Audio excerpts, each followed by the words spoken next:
The sun dipped low behind the jagged mesas, pouring gold and rust across the quiet frontier town of Redwater Hollow, a place where the wind carried both prayers and warnings.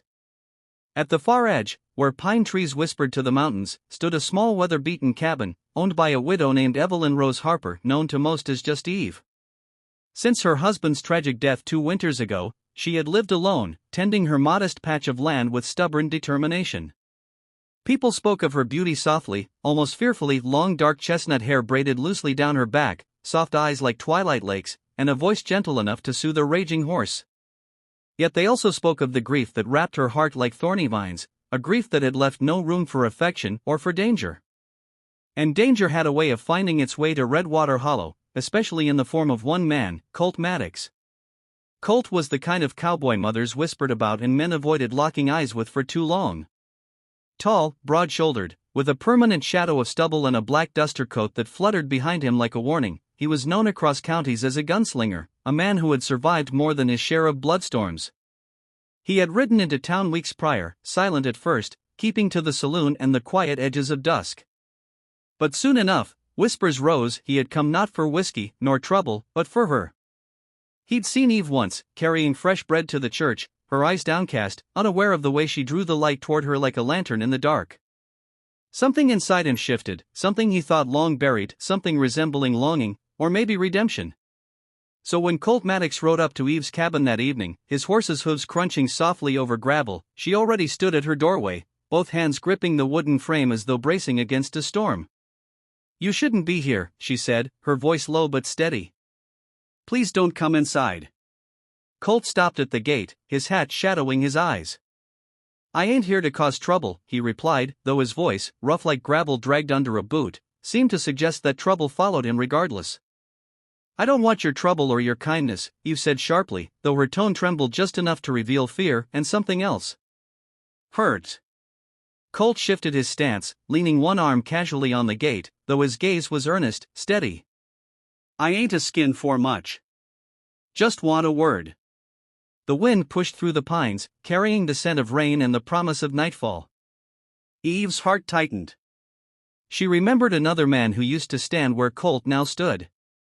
Her husband, Daniel Harper, a man full of laughter and sunlight, taken far too young by a fever that medicine couldn't touch. Grief was a strange outlaw, it didn't break in, it simply stayed, living in the chair across from you, whispering through the quiet. "Men who look for me usually bring bullets and sorrow," she whisped. Almost to herself. "You should ride on, cowboy." Colt's expression softened, the first crack in the hard stone of his demeanor. "Maybe I'm tired of bullets," he said.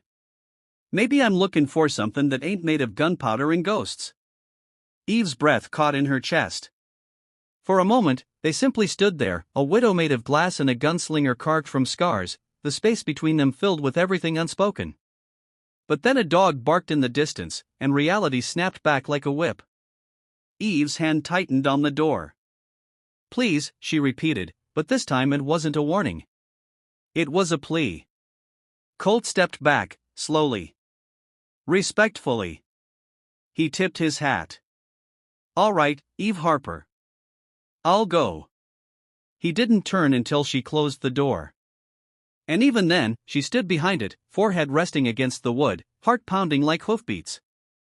Outside, Colt Maddox mounted his horse, but did not ride away. Instead, he watched the cabin, the windows glowing with the soft flicker of lamplight. He knew this was only the beginning. Because some doors weren't meant to stay shut forever, and some hearts, no matter how broken, called out louder than the past. And Colt Maddox had never been a man who walked away from a calling. The next morning dawned pale and cold, with frost clinging to the grass like crystal lace, and a thin veil of mist drifting through the valley as though the earth itself breathed sorrow. Eve awoke with a heaviness pressing on her chest, the memory of the night before pulsing through her mind like a bruise. She had told Colt Maddox to leave, firmly, clearly, with every piece of strength she had gathered since Daniel's passing, yet when she peeked from the quilt-covered window, there he still sat at the old oak stump near her porch, coat dusted white with frost, head bowed, horse tethered behind him like a loyal shadow. He had not gone. He had waited through the freezing hours of night for a woman who had begged him not to stay. Something inside Eve twisted painfully, not anger, but fear of what it meant to be seen, wanted, remembered. She opened the creaking cabin door slowly, the cold air nipping at her cheeks as she stepped out. "Colt," she said softly, but her voice carried across the still air. At the sound, he lifted his head, his eyes bloodshot from sleeplessness yet steady as ever. His breath steamed before him. "Mornin', Eve." His tone was gentle, lacking any hint of accusation or triumph, only simple acknowledgement. "You should have gone," she whispered, pulling her shawl tighter around her shoulders. "You'll make people talk. You'll make me doubt myself."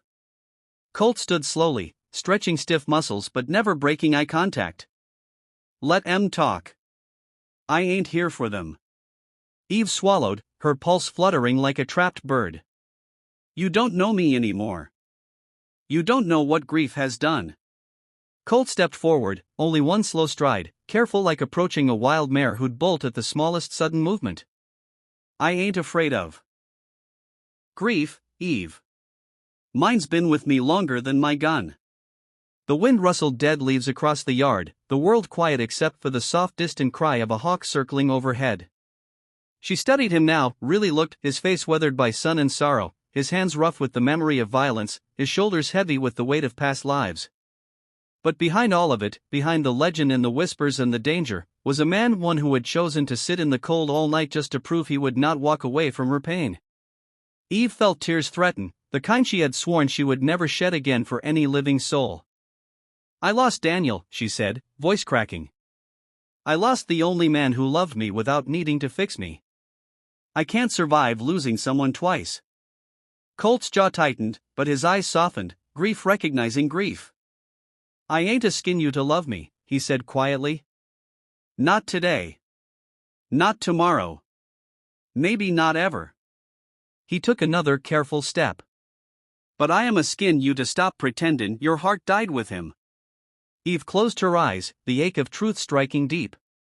She remembered Daniel's last days, the fever stealing him inch by inch, his hand in hers, his voice fading like a candle at dawn.